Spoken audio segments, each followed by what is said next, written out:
Yeah, we ready for this. Team 146.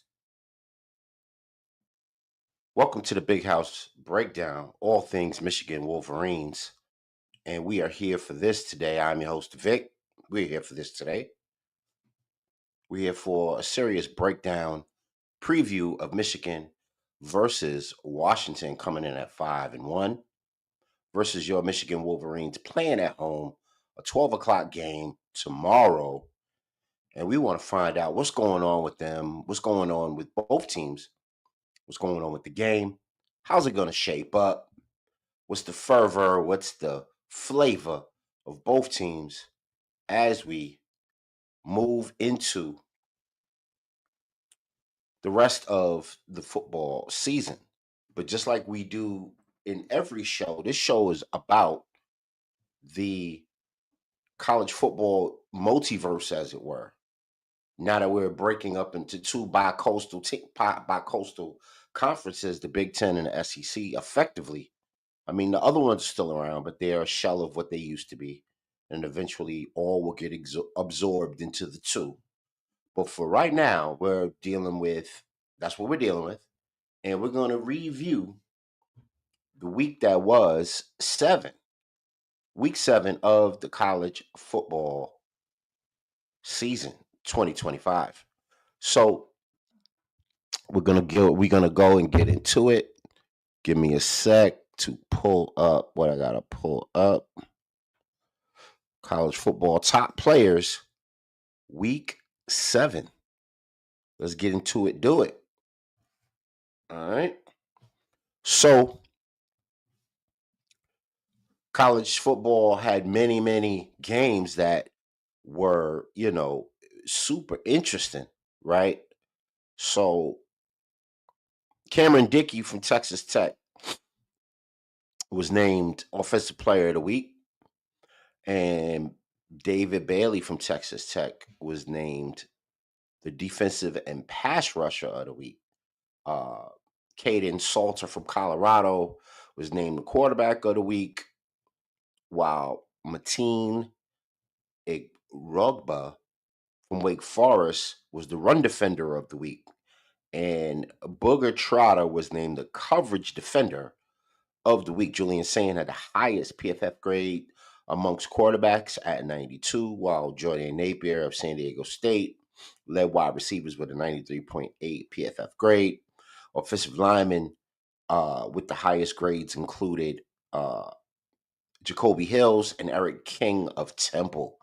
Notable individual performances was Cameron Dickey rushing for 263 yards and 2 touchdowns, and David Bailey recorded 3 sacks and a forced fumble. Ty Simpson for Alabama threw for 200 yards, 3 tutties.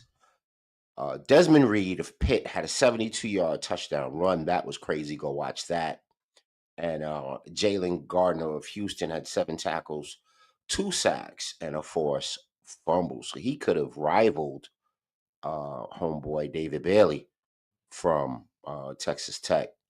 So those were your top performers for week 7 in college football.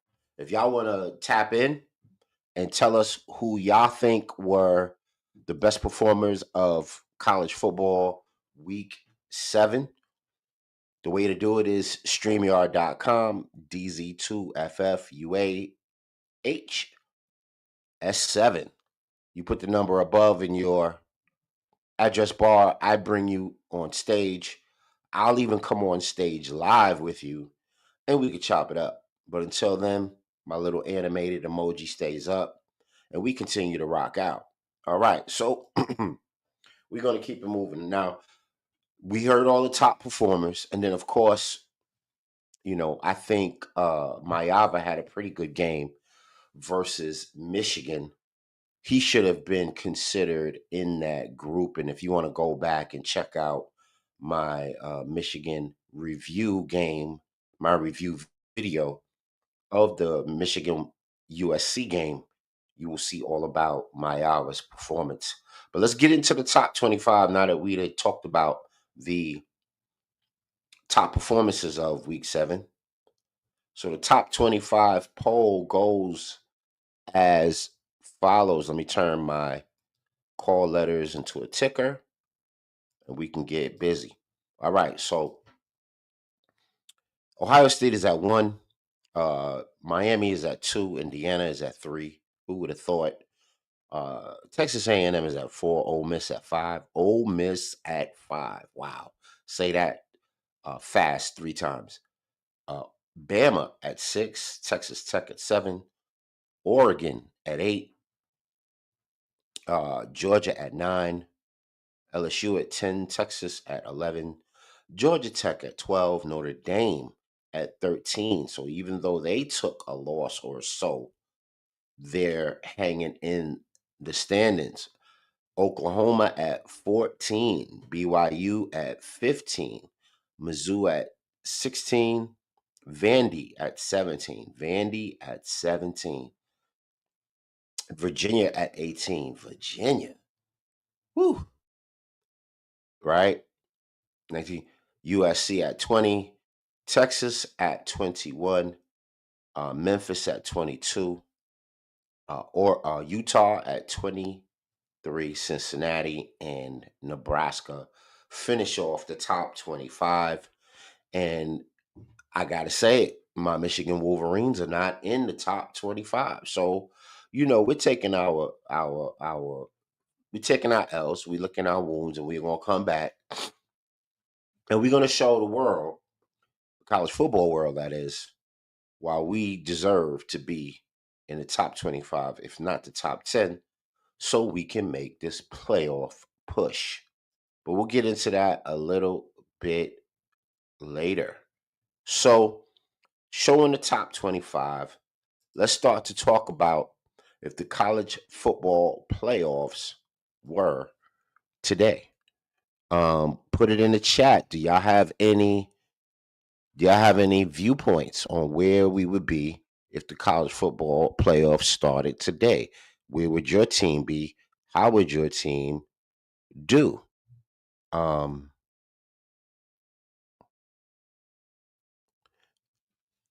who do you think is going to ultimately rise into the ranks, take over for,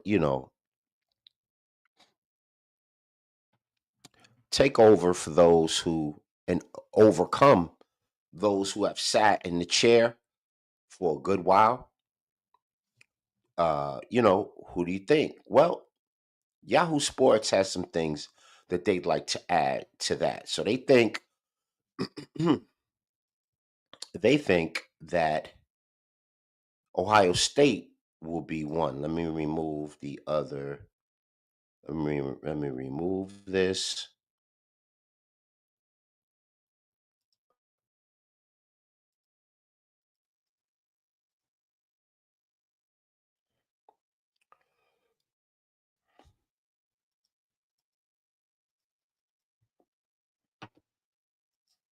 All right.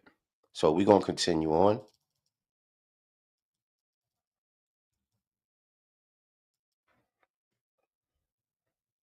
Okay. Yeah, sorry for the delay. So we're gonna remove this. Okay, maybe not. So we're going to continue to go. So Ohio State is at one, Miami is at two, Indiana is at three, Bama is four. So those would be your top four seeds, right? Memphis would play Georgia. Georgia Tech would play Texas Tech. Notre Dame would play Ole Miss. Oregon would play Texas A&M, and that would be how your field would round out.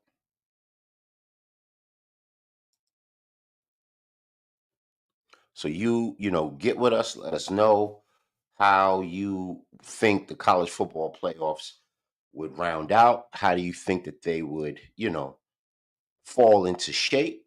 What teams would be there? What teams would be left out? So that also means that my particular crew, my Michigan Wolverines, would be left out of that picture. Heisman Watch. Let's get into it. Heisman Watch. So here's a sports website, and they think, and they're asking the question: is Ty Simpson of Alabama, the quarterback, is he a front runner for the Heisman? So let's get into it. Um,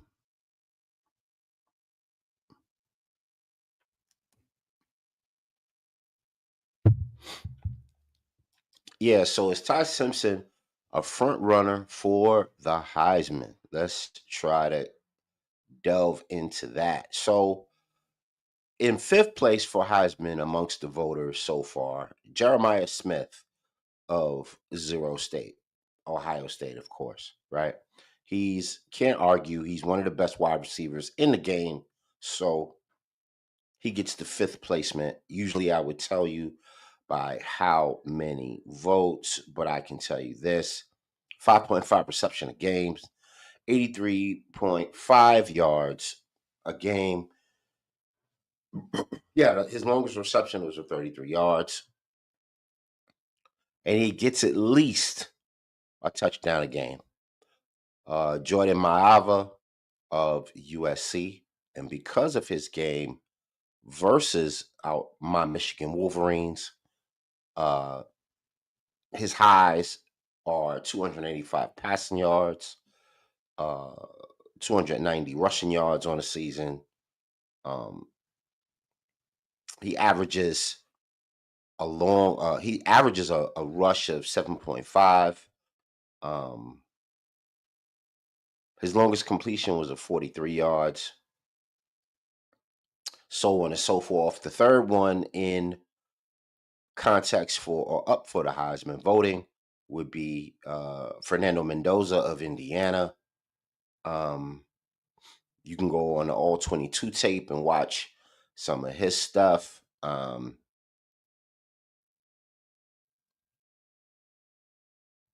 He's got a 60% passer rating, seventh in turnover worthy player rate. Pretty good. Check him out. He's third in the Heisman uh, voting according to this sports site. And Alabama's Ty Simpson. He, with his fire leadership style, I like the way he was spinning versus Georgia.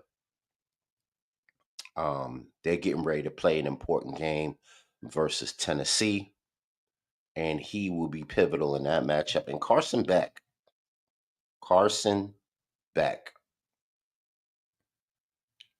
um, he's doing his thing, man, playing for the U, spinning.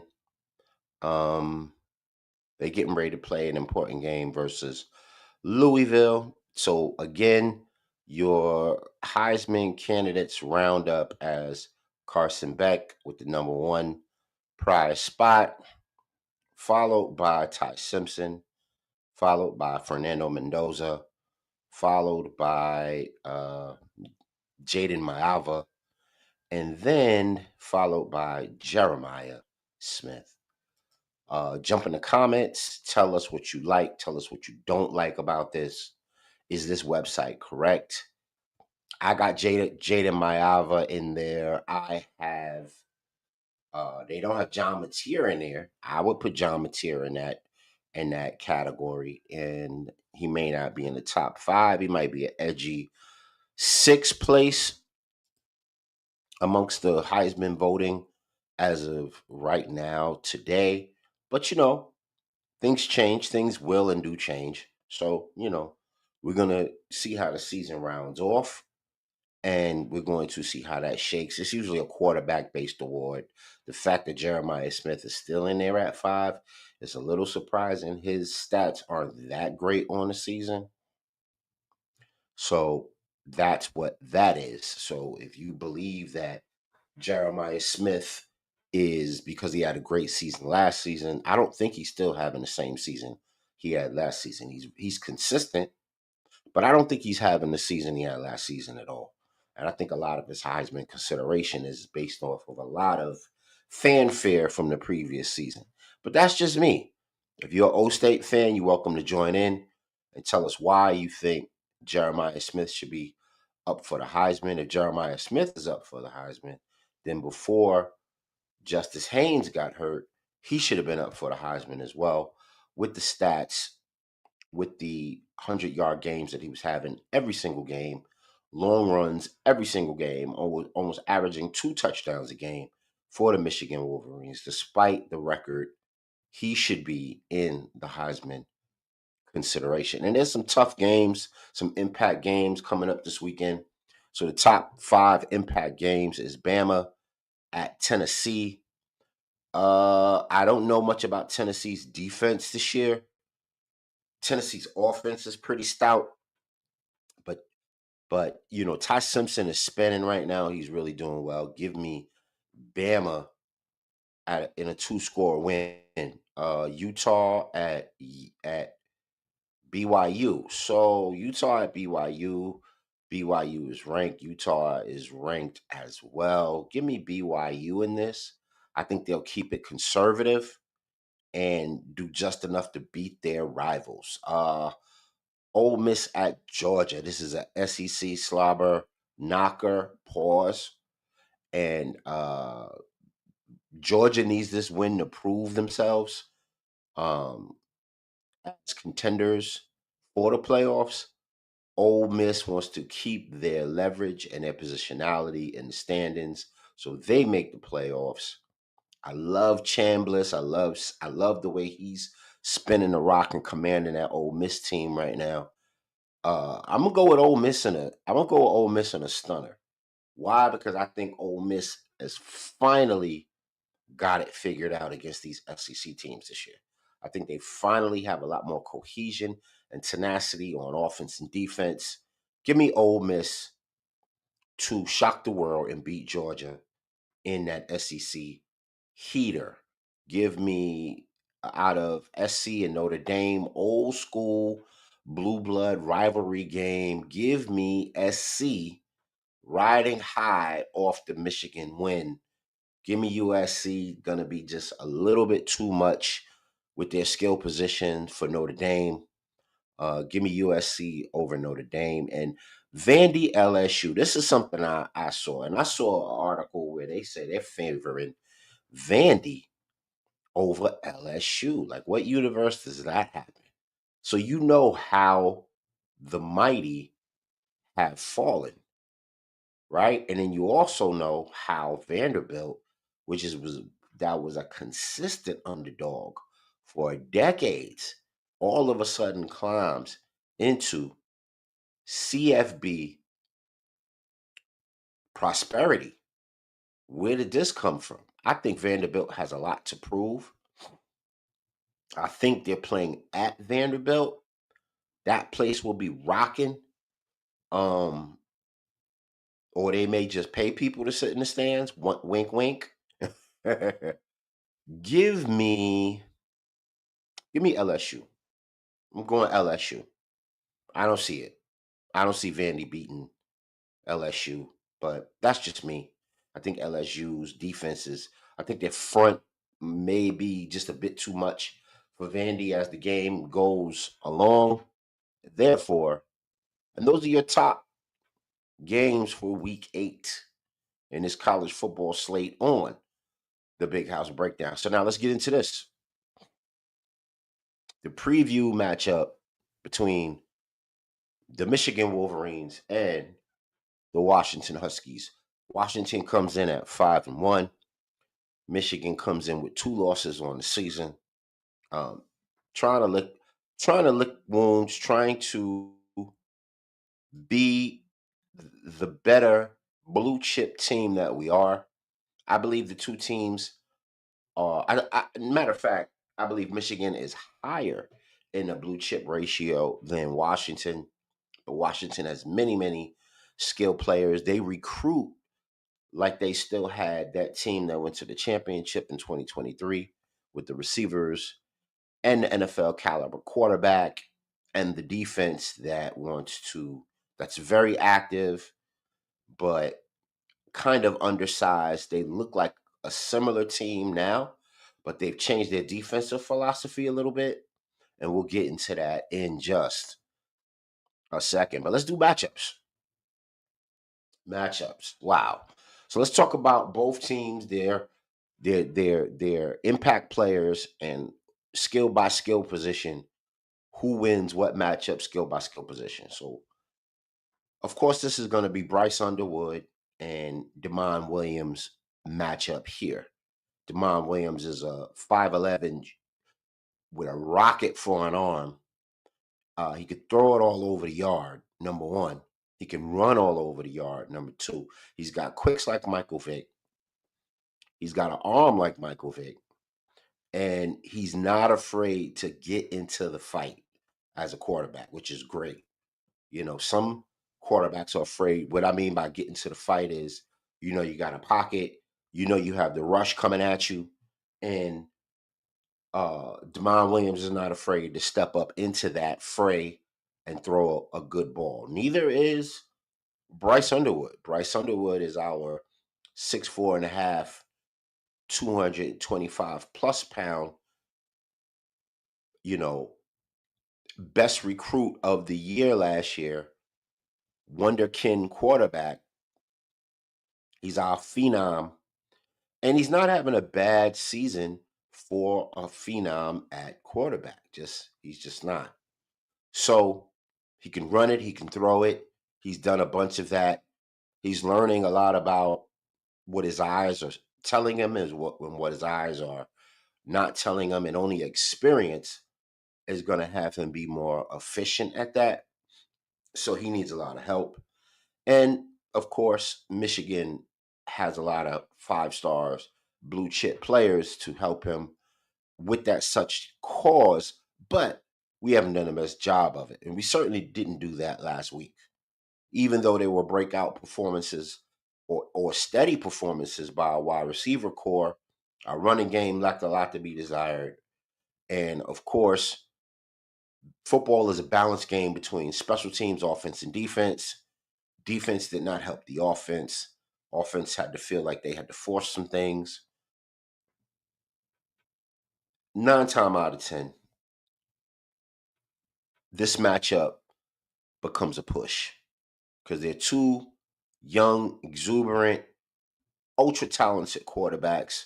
So I'm going to call this match a push. I'm going to call this match a draw and even. Okay. So now let's go to the backfield. So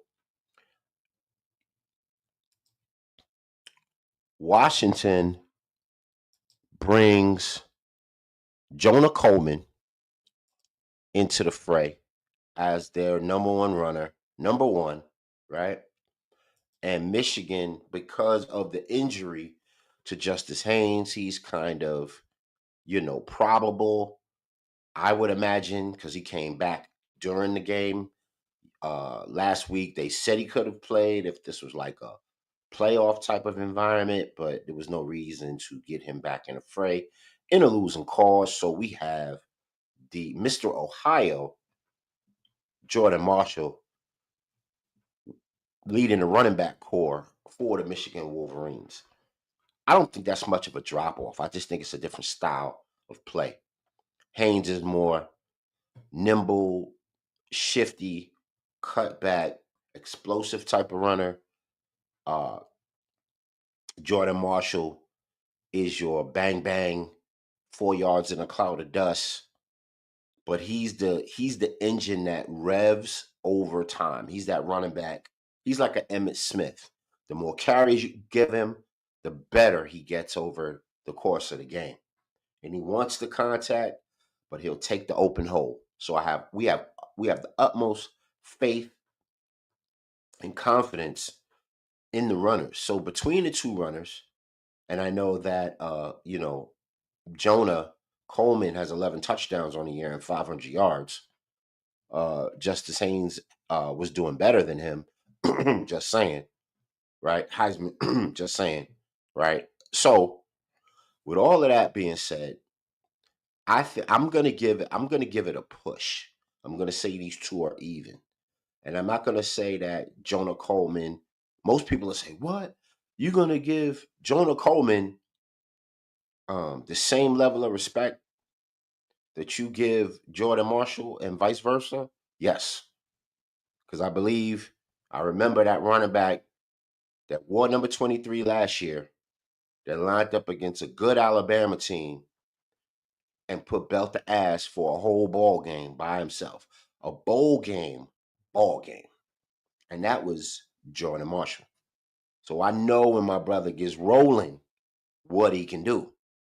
He just came into the fray with Justice Haynes, and they're doing the complimentary backfield thing.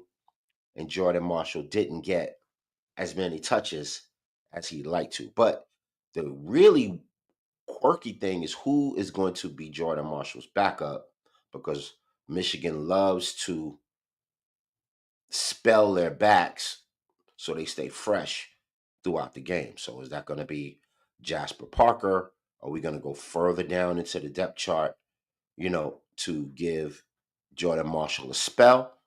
Or will they just use him exclusively? So for this particular matchup edge, I'm going to give the matchup at running back. I'm going to say it's even. I'm going to say it's even. I'm going to say it's even. Okay. Now, wide receivers. Okay. So you got Boston, you got Vine, and you have there's another really good receiver for Washington. They have a Hydra head at receiver, uh Roebuck. Okay, so you got Roebuck, Vine, and Boston. And Boston is left over from the championship season. We have several players that are left over still rocking and rolling from our championship season. Boston is one of them. Um, just based on playing. And then, of course, for the Michigan Wolverines, you got McCulley, number one.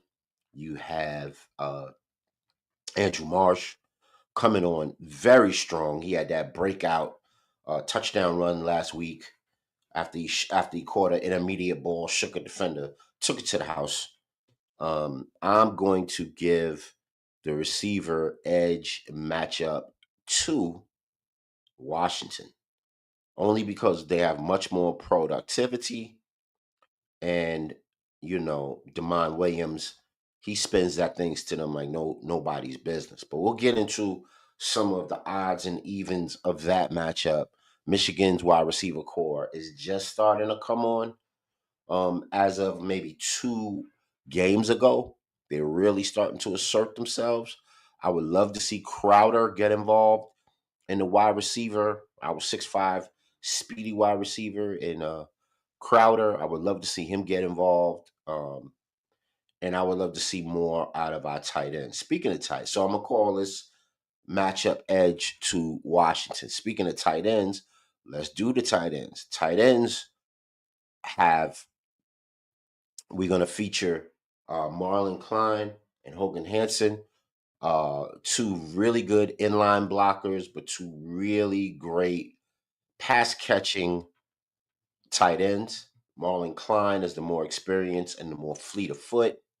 So if anybody's going to break out for a long one or have a super duper big play from the tight end position, that's been scouted to be a weakness of Washington's zone scheme, I would predict it to be Marlon Klein, but Hogan Hansen will surprise you with a really great high pointed ball or a really, really tough reception. So,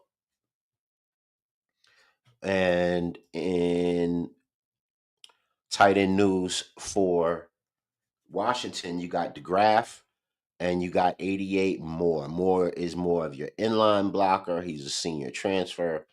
And DeGraff is a sophomore. He's going to be around for a while, but he's more of your taller, linkier, I guess, runner, athletic tight end than what's his name again? Moore at the tight end? Yeah, Quentin Moore.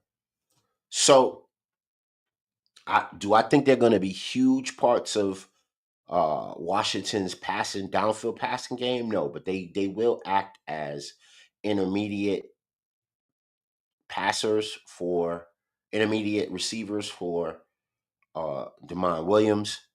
And Michigan doesn't seem to get the goal line responsibilities of playing tight end properly. So until our corners and linebackers can figure out when 12, 13 personnel come on the field, how to eyeball a tight end in the red zone or the goal line, we're going to continue struggling with tight ends getting loose on us in goal line matchups. We're so concerned about stopping the run, which is what you should do, but we don't play tight ends properly. But even with that being said, I still think the matchup edge for tight ends goes to Michigan. Just the more potential for bigger plays coming from the Michigan group. O line. Okay, so Washington comes in with a pretty good. They played pretty well in their last game versus Rutgers, but they're coming into the game with possibly two of their starters hurt. So we'll see if their game time decisions. Michigan has a fairly good offensive line. We don't pass block as well as we run block, but hopefully with some more motivation because of that particular loss. And we may make the game a lot simpler for our O line with Jordan Marshall in the backfield running the ball because we're just going to grind it, and that's going to make for an easier game for our offensive linemen. And sometimes you just got to lather up. You got to be a knee bender. You can't be a dancing bear. You got to be a knee bender. You got to get that Z in the hips and the knees and the shins so that you can block low and come off and get a push up front.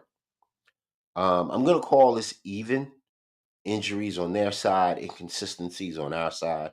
I think both will uh, play well. How they handle a pass rush, how Washington's O line will handle our pass rush. We're going to talk about that in a minute. But I'm going to call it even only because there are weaknesses on both sides of the O line. So the review on the offensive side of the ball, quarterbacks are even, running backs even, wide receivers edge is Washington, tight ends edge Michigan, and O line even matchup. Although watching Rutgers and then also watching Maryland, I do like the clean pocket that Washington's O line gives Demond Williams. I do like the really, really sharp and clean pocket that they give him. But we'll talk about that when we get to game inside of the game. Okay, so now we're gonna go to D line. You know, Washington's D line consists of. Let me put the map. Let me grab their roster really quick. So you got Jacob Lane. He was left around from the championship game or the championship season. Ontario Thompson. You got Ugla Teteli. You have Durfee. And they like to play this five front. That's how they like to this 40. They go between a 40 and a five front. Washington does. And they like to kind of they don't do a whole lot of blitzing. At least that's not what I've seen in the all 22. They like to win with four. They think their four are scrappy enough to win up front. And they do a decent job. I'm not going to say they're Michigan, but they do a decent job scrapping up front, trying to get to the quarterback. They're active. I'll give them that. And they like to drop seven. And what I've seen while watching this is I don't really see them. They get a lot of hurries and rushes for the quarterback. I don't see them get home a whole lot, and that's what allows teams like Ohio State to put up numbers against them. Maryland was able to put up numbers against them, and even Rutgers. Even Rutgers didn't score a whole lot of points, but they put up numbers against them because their D line just doesn't get home. Now Michigan's D line, starring Derek Moore and Jay Sean Barham, we're sack happy. We want them sacks. I think a lot of us are preoccupied with getting our draft status up a lot more than we are paying attention to uh, fundamentals and doing our duty on the field. You don't let somebody cross your face if you're the DN and you're supposed to hold the line. You're not supposed to let someone in the backfield cross your face. If you're encountering a down block or taking on a guard with the inside shoulder, you're supposed to be able to, contain or stretch out a run play until you get that force fill or whatever is the defensive call, whether you spill it or you contain it, whatever is the call by Wink. I think our D line is way too talented for us to be. I think we're way too talented above and beyond what Washington offers. So I'm going to give the D line edge to Michigan, featuring Demo and Jay Sean Baum, Rajon Benny. Those are the three that I think are the most disruptive of the group. And then you bring Pierce in there, and then we have a wave of, Damon Payne Jr., you know, Williams is a wave of people that we can bring in there that can be active and disrupt. So I'm gonna give the D line edge. I'm gonna give it to Michigan in this matchup. The linebacker edge. I'm gonna give that matchup edge to Michigan as well, even though they didn't play last week like they were the better linebacking core. Houseman is the hammer. He is a vet. He should know what he's doing. He needs to trust his eyes, flow to the ball, be active, and make his presence felt. And of course, Cole Sullivan, uh, now that he is more actively in the lineup, him and Jimmy Rolder, looks like they're splitting time. Um, I think Cole Sullivan is too athletic, and he has too much of a nose for the ball to not be more effective this week. I think we're going to need him to corral um, Damon Williams this week. He'll be our athletic edge. Him and Barham will be our athletic edge to rein in Damon Williams and all that running that he likes to do, all that scrambling outside of the pocket. So I'm going to give that edge to uh, Michigan. And Washington's linebackers are Jacob Manu and Devin Bryant. I don't think there's much to write home about those guys. Manu is a senior transfer, and Devin Bryant is a redshirt sophomore. So they're both, if they don't have a lot of experience, they're new, or they're new to the program. Those are going to kind of be their issues at the linebacker position. And then the secondary. Okay, so I really love our safety room. I need our Michigan safeties to step up and be more dynamic this week. Uh I think you'll see Brandon Hillman for Michigan, number 6. I think he'll lick his chops, and I think he'll put his stamp on a game like this where you feature 3 receivers that aren't as fleet of foot as the Nebraska receivers. They aren't as fleet of foot as the USC receivers, although they're dynamic. I think this game is kind of tailor made for a Brandon and a Rod Moore. Rod Moore may get across in some bracket coverages and pick off the ball, and I think Brandon Hillman may get some really big hits in this one. Give me the Michigan secondary in this one because of our safety room, and I'll put TJ Metcalf in that lot, as well as a dynamic nickel slash safety player that we can rely on. Uh, Jaden Mangum, I'll put him in that lot as well. They all share time and they all share space in what they're doing along those lines. And our corners, the corners for Washington and the corners for Michigan are kind of the same type of athletes. Scrappy, they're reliable to a fault. I don't like the way either set of corners play the ball when it's in the air. I don't like what they're doing at the point of attack. Although Washington's corners seem to take a bit more risks at turnovers than the Michigan corners do.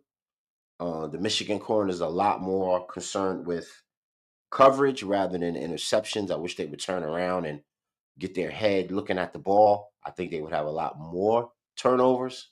Some of in those 50-50 balls that are in the air. But I'm gonna give them. I'm gonna say that the corner room is an even.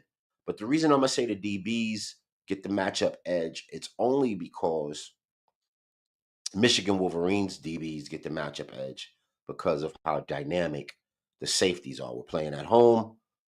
We should be comfortable that way. I could see Rob Moore, getting a pick or two on uh, Damon Williams because Damon Williams is under duress from the rush. He's trying to make a play happen. He's really not good in zone. We'll talk about that a little bit later, but that's how I give it. So let's review. Secondary is Michigan. Linebackers go to Michigan. D line goes to Michigan. So if Michigan lives up to its play potential, Michigan should have a really good defensive day. I like the way we line up against Washington's wide receivers. I like the way our DBs match up against them. I like the way our linebackers match up against them. I like the way our defensive line can be disruptive. So I like Michigan's D in this matchup. I like them at home. Now let's turn the page and let's go into the eye in the sky because the eye in the sky don't lie. And the eye in the sky is basically so if you ever played football before, especially at the collegiate level, they tape all the games. And whenever you go into the film room, they tape all the practices, they tape all the games, and you go and you review your practice film. Maybe not so much during the season, but especially in the summer camp leading up to the season. You review your practices, you review your games, and you can't lie based on what the camera shows you. You can get mad, you can huff, you can puff, but the camera is going to show what type of player you are, right? So I created Eye in the Sky to talk about the character, the integrity, and the momentum that each team has going into their matchup. Who are these teams into their core collectively in aggregate? Who are they? Well, the Michigan Wolverines are an embattled team who's lost two on the season already. Um, where the Michigan Wolverines are better than they're playing currently. I think we've seen that during the year. We kind of come across as a helter skelter team right now, where we don't know if we want to play great ball or we want to rely on other people to play ball for us. The man next to me is going to be the superstar, but I need to be the superstar so I can go to the NFL. Or is Wink Martindale making uh, the defensive play calls and scheme too complicated so that the cats can't just go out there and ball out and be athletes and just play the game. Um, but so character wise, we're licking chops right now. We're licking wounds and we're trying. I think we have a lot of motivation to do well versus uh Washington. Also, what I'd like to add to the character piece is I love the way the coaches are determined to bounce back from that win. They're not blaming players. They're not blaming, they're not finger pointing. They're just saying, yo, we got to get in here. We got to make this happen. Time to go back to work. Time to clean it up. We still have our goals ahead of us mathematically. You never know. Anything can happen in a season. Nobody's protected. Let's go to work, clean it up, and show our best against a formidable Washington team. This team is 4-1. I mean 5-1. Washington's coming in 5-1. So they could put belt to ass just like USC did. If you're not, they built very similar, right? So I like the character of the team so far. Let's hope the players are going to heed The coaches lead, get to work, identify the miscues, the mistakes, and the errors, and clean it all up, right?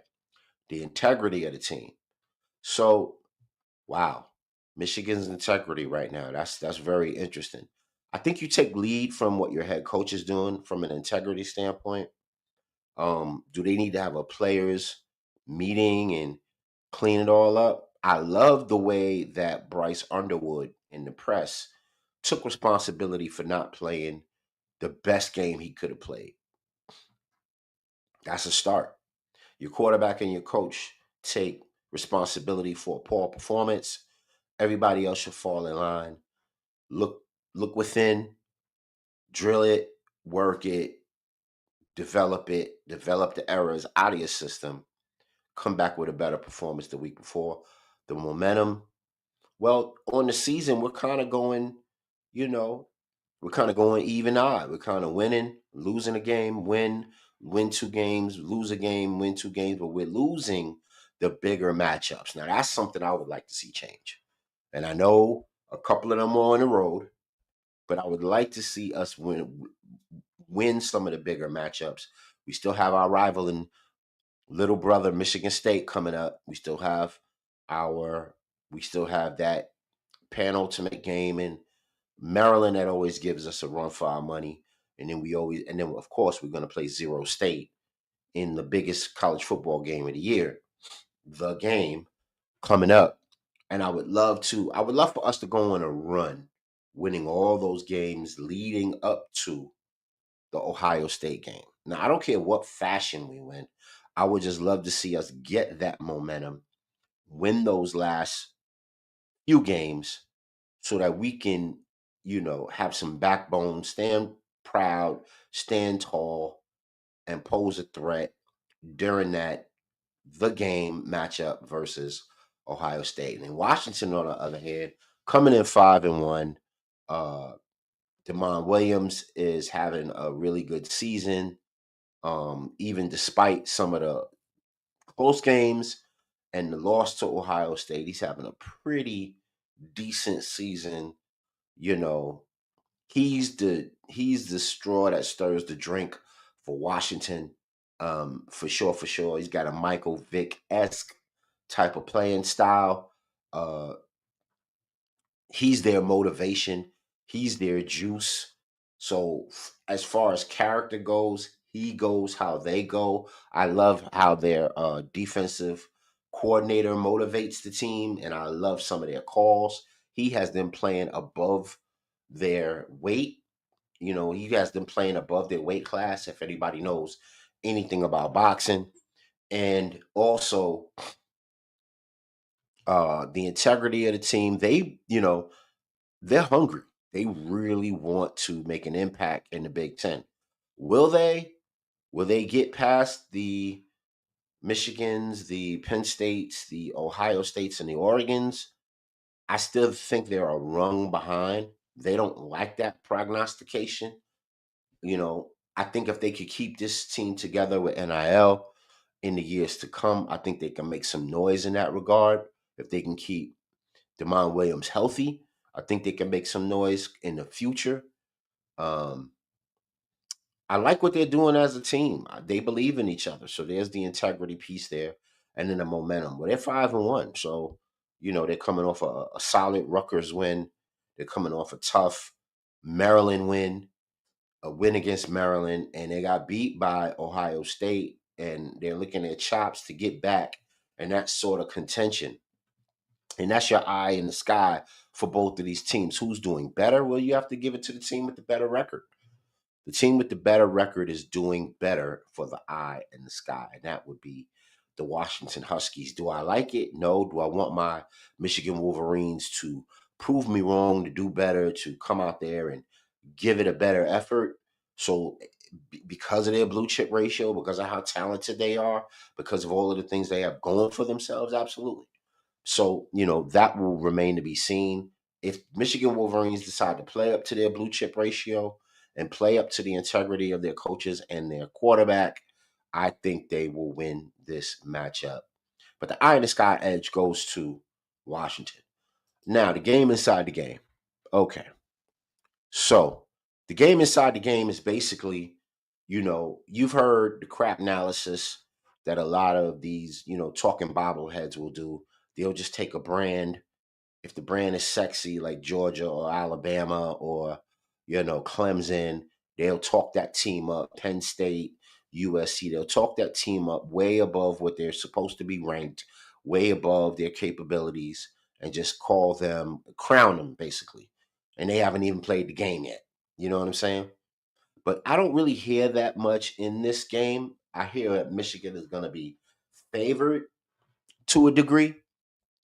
So, and of course, Michigan is built to stop this style of offense from Washington because we recruit, we're built, we do NIL, we do transfer portal to bring the type of defensive backs and skill position players in here on both sides of the ball, especially defense, that can beat an air raid type of a squad similar to Ohio State. So that's what, and we should have done that last week. Just had a really crappy tackling game. We were crappy by way of tackling last week, and we were really shitty in eye diagnosis of the game. That was really shitty, and that really needs to improve this week if we're going to beat a team like uh, Washington, who quarterback likes to run all over the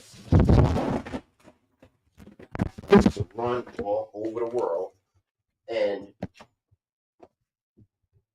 the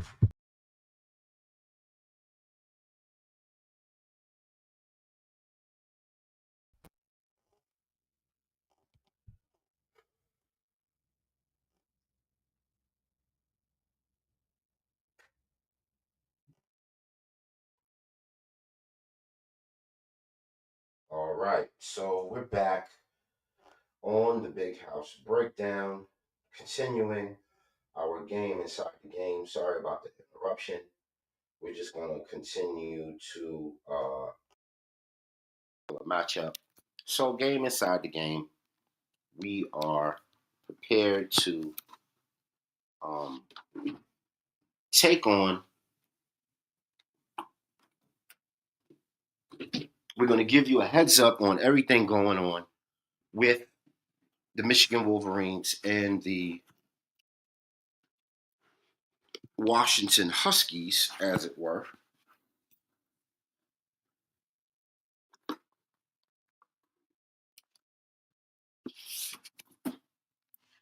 Give me 1 second, family. Get this together. Okay, so got my little diagnosis of both teams after studying the all 22. So when Michigan is on offense versus Washington, um, combo blocks can work wonders versus uh, Washington's their 40 front and their 50 front. Combo blocks help us get to the next, you know, double team and get to the second level.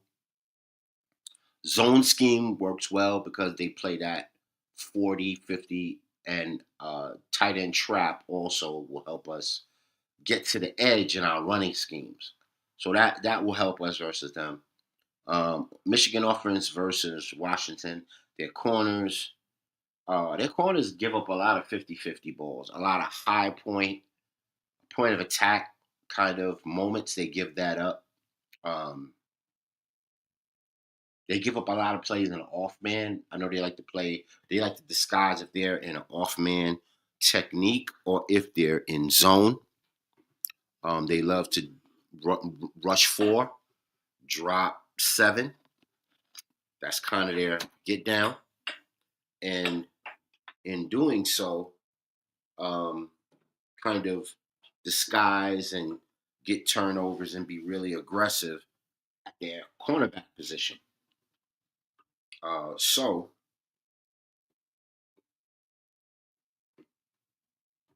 and like I told you during matchups, I really don't care for a lot of the chances.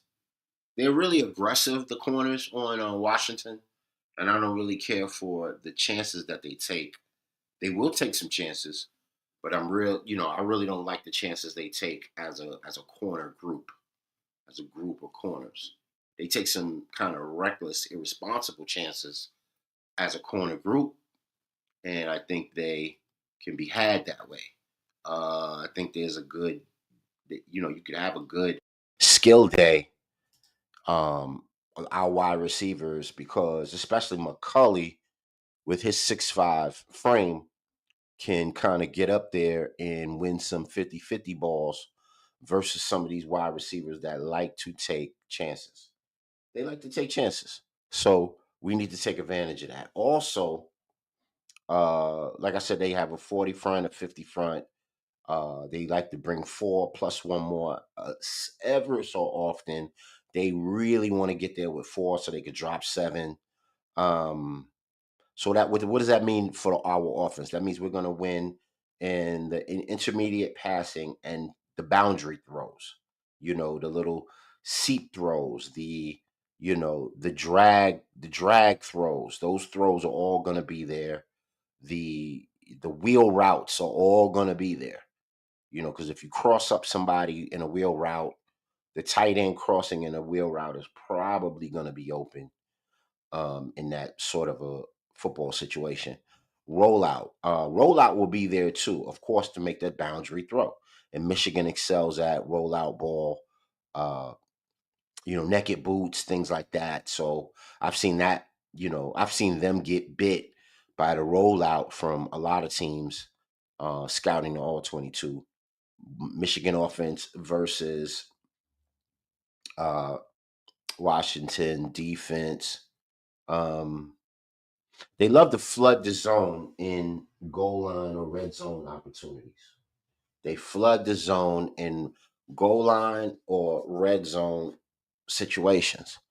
And that can mean that if you spread them out, right, you may be able to run against that when you're in the red zone. So I hope Michigan takes advantage of that. DBs make a lot of mental errors in the scheme, especially number 12. Number 12 is really not good in pass coverage. He may be a better hitter. He may be a better tackler, but I've seen him in way too many games chasing from behind. And I'm like, who is that, DB chasing for Washington all the time? Because their main DBs are 7, 0, and 6, but then 12 is the strong safety. I forget his name. Let me grab his name really, really quick for you. McLaughlin. Yeah, McLaughlin for Washington. And he can be had. He can be had up the middle. So if we can scheme, and this is where Chip Lindsey is going to earn his money this week. If we could scheme something to attack that strong safety number 12, I think we can get some big plays downfield against that guy as a strong against that athlete as a strong safety, because his backup is a sophomore who's probably not much better. His name is Vincent Holmes. So if we could scheme our receivers open versus a poor strong safety, I think we can have that will pay dividends for the Michigan offense. Let's see. Read option. Yeah. Yeah. I think versus the 40 and the 50 front, read option works really well. It's a clean read for Bryce Underwood. So I know Bryce Underwood might be dealing with a couple of boo boos, a couple of nagging injuries or, stingers or what have you.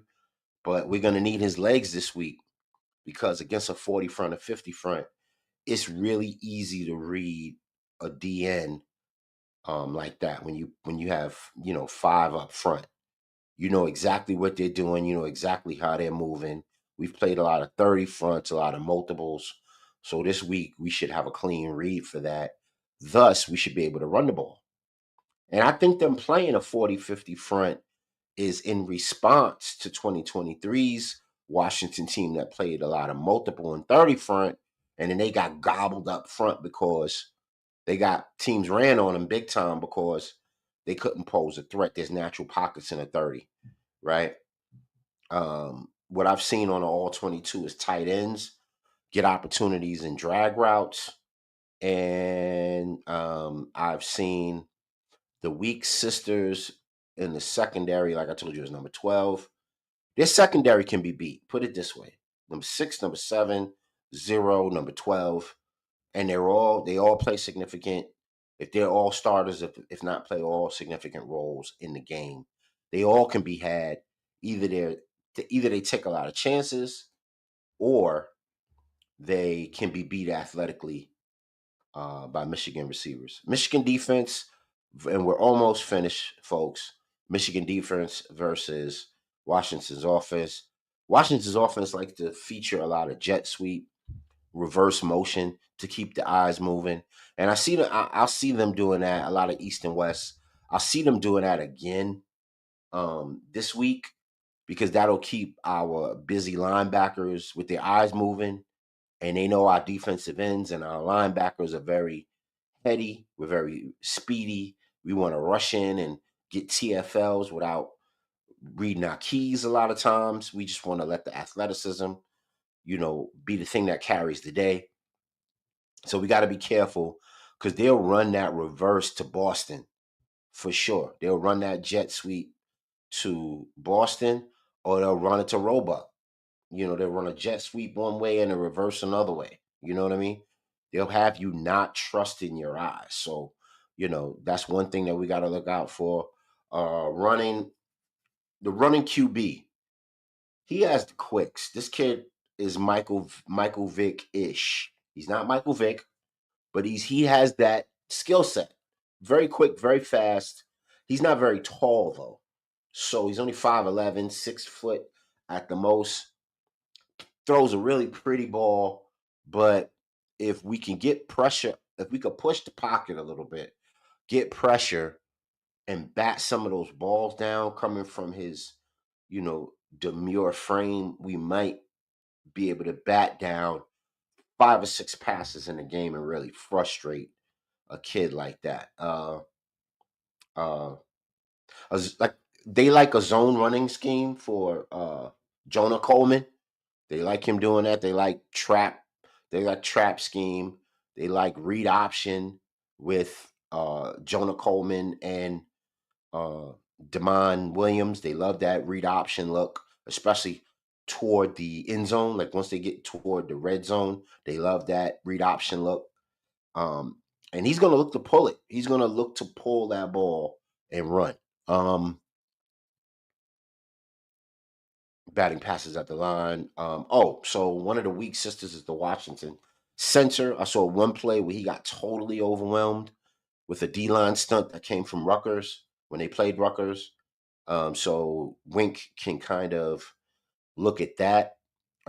He got pinned by a one technique, and then the three technique looped around, or the two technique looped around and created havoc. So Demar Williams executes better versus man coverage than zone coverage. He is really good versus man coverage. If he sees that his wide receiver has a step, he's putting that ball out there. And he's done that a lot. He's done that versus Maryland. He did it versus Ohio State.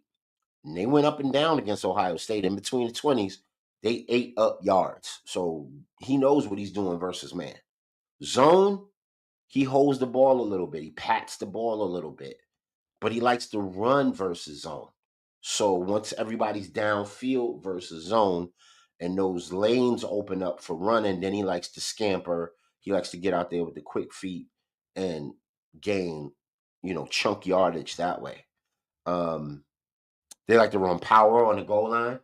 They've done that a couple times. They did it versus Rutgers and they did it versus Maryland, running power on the goal line, tight end guard combos in power. And they like RPO off of the jet sweep action. They love RPO. Love it, love it, love it, love it. And with a running back like Jonah Coleman, why wouldn't you love RPO? But they like to go east and west with it. They like having your eyes go east and west. They like you turning your jaw looking east while they're going west, or they're going vertical. Every once in a while they'll put a slip screen in there. Every once in a while they'll put a slip screen in there. And of course, the weak sisters of the poor. That's what I like to call them. The cats that kind of, have trouble versus good fronts. Their left tackle has problems. Their right guard has problems versus real good fronts that are active. I think their offensive line can their center, their left tackle, and their right guard. So that's a lot. And they're coming in with two O-line starters injured. But that doesn't mean that you take them lightly. That doesn't mean Washington has always been feisty. They always played us well. Um, we've done well running the ball against Washington traditionally. And I think that will remain to be the very same thing that goes on here. I think Jordan Marshall will grind them the way they need to be grinded. I haven't seen Michigan have a real grind out, control the clock sort of effort yet this year because it's either Justice Haynes hitting a hot one up the field, long runs, or, Bryce Underwood, they're trying to get the passing game going with Bryce. And that's been a work in progress all year. But if we finally take a time to control the clock, give them a steady, legit, consistent butt whipping by calling on the boa constrictor and eating clock once again. That's when Jordan Marshall is at his best. When you could just hand him the ball 20, 25 times, let him grind, let him get two tough touchdowns and maybe one long 30-yarder. You're going to have to live with that because you want to keep an explosive offense like the one they have with Vine, Boston, and Roebuck off, and Jonah Coleman and Demond Williams running the ball. Very USC esque like, right? Very uh Oklahoma like. You want to keep that offense off the field. One of the better ways to do it. It's not going to be a fan favorite, but it's going to be running the ball. Now, one thing I want to say before we end the thing is stop with the Sharon Moore getting fired stuff. He's not getting fired this year. He's not. Even though we'd have to lose every game this year for the rest of the year for Sharon Moore to get fired. That's not happening. Wink Martindale is a really good coach once he understands. It takes him about half a season for him to understand his personnel because they're not NFL type of personnel where you could just draw it up and they go out and do it. You have to understand the strengths of your team. He'll get that done by, in the next couple of games.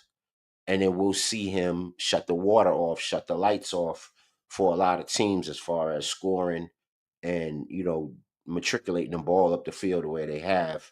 We just can't have those first drive, 12 play drives where they score and then we're behind a point simply because we want to scout their first 15 plays. That can't happen. We got to be aggressive. We got to put a team like this on their back. And I'll tell you what, if our D line could get a shot or two on Demond Williams, we could put him out of the game. He is not a big dude, very talented, but he's not a big quarterback. He might be about 190 pounds soaking wet. If we can do that. So that's what I see coming from this matchup. So if Michigan can run the ball, play solid defense, I like the way our DBs match up versus Washington. We need our front to get home this week and trust our eyes, read our keys. I'm going to take Michigan 24-17 versus Washington in a win at home. If not 27, we may even get a fourth quarter field goal. So give me 24-27 to 17. I do see Washington scoring a little bit in this one. I don't think they're going to score enough to win. We are at home. It is a noon game. That's when we're kind of at our best. That's when we have most of our mo attached to us. If we can get really good games out of Barham and Demo, I think we'll be in great shape. And that's going to do it for the Big House Breakdown. Next Friday, we'll have a recruiting update for you. I just wanted to make sure that some of these flip recruits were In fact, as attached to Michigan as being rumored before I made a report on them, but I'll make a recruiting report next Friday. And as always, we want to say peace and go blue. Hail to the victors. We out.